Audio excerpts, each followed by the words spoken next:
Assalamualaikum warahmatullahi wabarakatuh. Perkenalkan, nama saya Aim Hidayat dari Prodi Manajemen Informatika 1B. Pada video kali ini kita akan merangkum sejarah perkembangan komputer dari generasi ke generasi.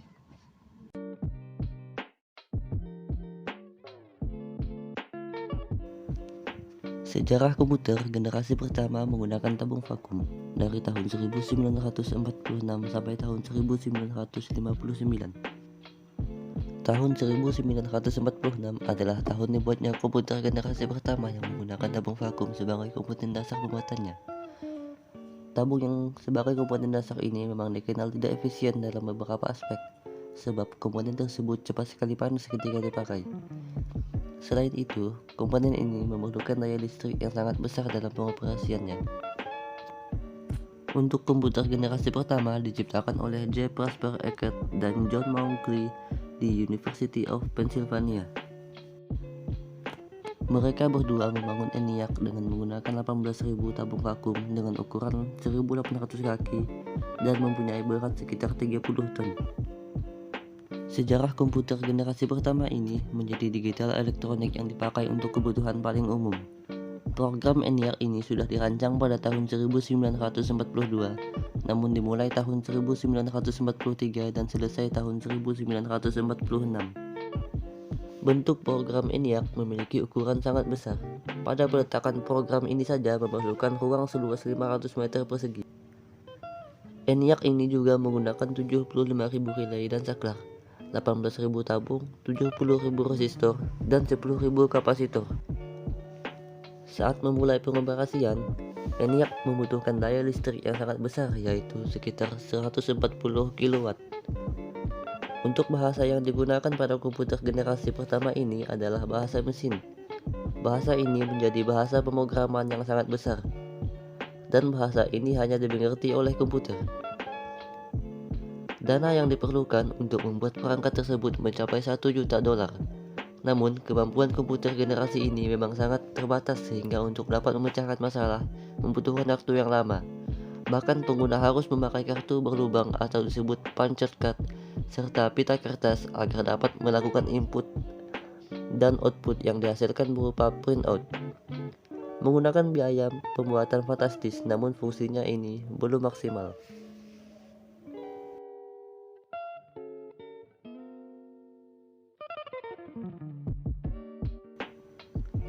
Sejarah komputer generasi kedua dari tahun 1959 sampai dengan 1965 yaitu transistor.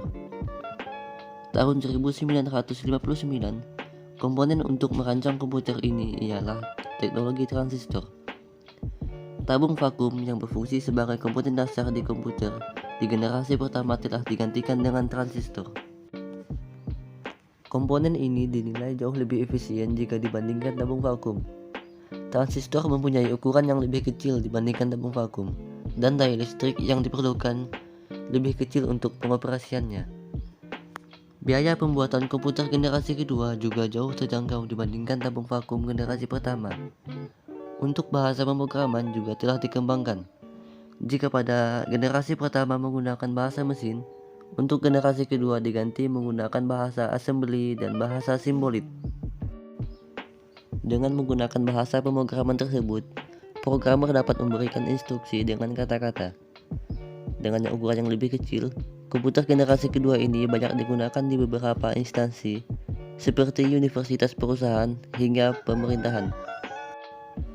Mesin yang pertama kali menggunakan teknologi ini ialah superkomputer.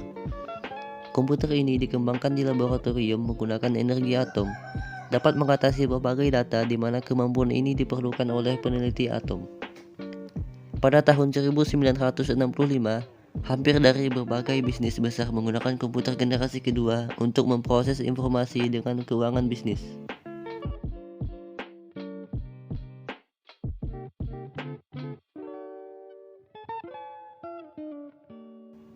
Sejarah komputer generasi ketiga. Komputer generasi ketiga dimulai pada tahun 1965, di mana pada masa itu komputer ini dibuat menggunakan Integrated Circuit ICS. Teknologi ini menggeser fungsi transistor sebagai komponen dasar komputer. Namun, transistor tetap dapat digunakan akan tetapi penggunaannya lebih diperkecil. Beberapa transistor yang berukuran kecil tersebut dimasukkan di IC bersama dengan resistor dan kapasitor. Komputer generasi ketiga ini menjadi komputer pertama yang dapat membuat operator berinteraksi menggunakan keyboard dan monitor dengan tampilan sistem operasi. Selain itu, komputer ini menghabiskan biaya yang lebih murah sehingga dapat dijangkau masyarakat umum. Komputer generasi ketiga merupakan perkembangan melalui tahap yang sangat pesat dari komputer terdahulu. Komputer generasi ketiga ini muncul pada era tahun 1964 sampai tahun 1970. Dalam penggunaannya, transistor membuat kinerja komputer cepat panas sehingga komputer generasi kedua mulai ditinggalkan.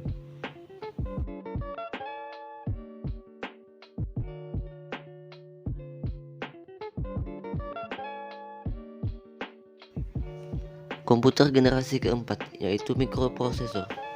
Dari tahun 1971 sampai sekarang, komputer yang kita gunakan sampai saat ini menggunakan generasi keempat, di mana generasi keempat ini menggunakan komponen dasar yang bernama mikroprosesor.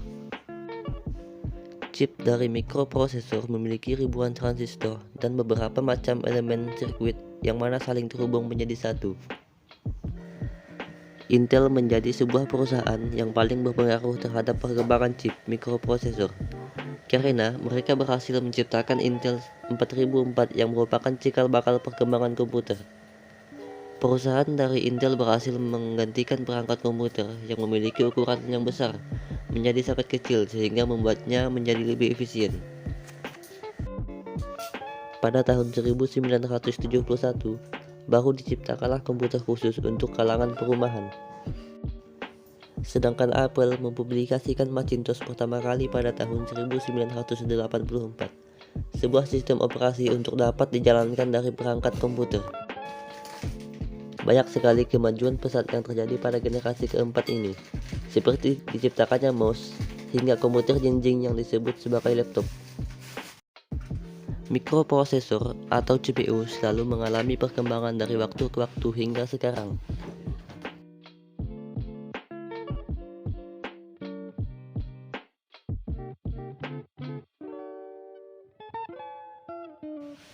Komputer generasi kelima yaitu AI atau biasa disebut dengan kecerdasan buatan.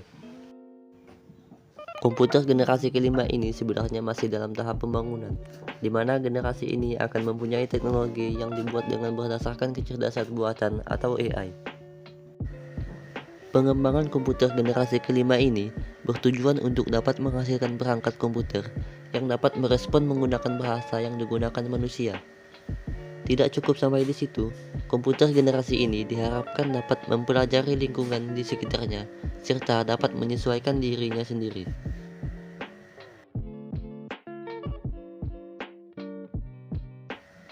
Sekian video kali ini, semoga menjadi informasi yang bermanfaat untuk kita semua. Terima kasih karena telah menonton video ini dan nantikan video selanjutnya.